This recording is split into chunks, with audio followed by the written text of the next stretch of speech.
Hindi sa ospital, kundi sa loob ng police mobile ipinanganak ang isang sanggol matapos tulungan ng mga pulis sa San Jacinto, Pangasinan ang isang ginang na inabutan ng panganganak sa gitna ng kanilang biyahe patungong ospital. Yan ang magandang balita, hatid ni Police Corporal Rafi Veloria.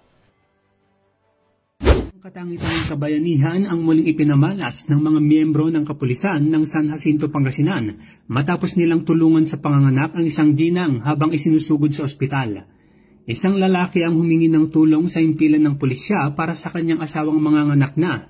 Agad naman silang inilalayan ni Police Master Sergeant Timmy Ivy Estayo, miyembro ng San Jacinto Police Station at isang licensed nurse na nagbigay ng paunang tulong at naghanda sa agarang pagdadala ng ginang sa ospital. Makalipas ang ilang sandali, dumating ang police mobile na minamaneho ni Patrolman King Abby Manawis kasama si Police Executive Master Sergeant Roy De La Peña at agad nilang isinakay ang ginang upang dalhin sa Mapandan Community Hospital. Habang nasa biyahe at tinatahak ang kahabaan ng Barangay Gibel, biglang nagsimula ang panganganak ng ginang. Sa tulong ni Police Master Sergeant Estayo at ng mga kasamang pulis, matagumpay na nailuwal ang isang malusog na batang babae sa loob mismo ng police mobile bago pa man sila makarating sa ospital. Pagdating sa Mapandan Community Hospital, agad na inasikaso ang mag-ina na ngayon ay parehong nasa mabuting kalagayan.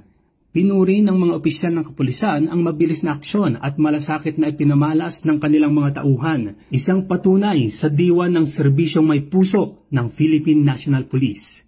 Mula dito sa Ilocos Region, ako ang inyong PNN correspondent, Police Corporal Rafi Veloria, alagad ng batas, taga-taguyod ng Balitang Pulis.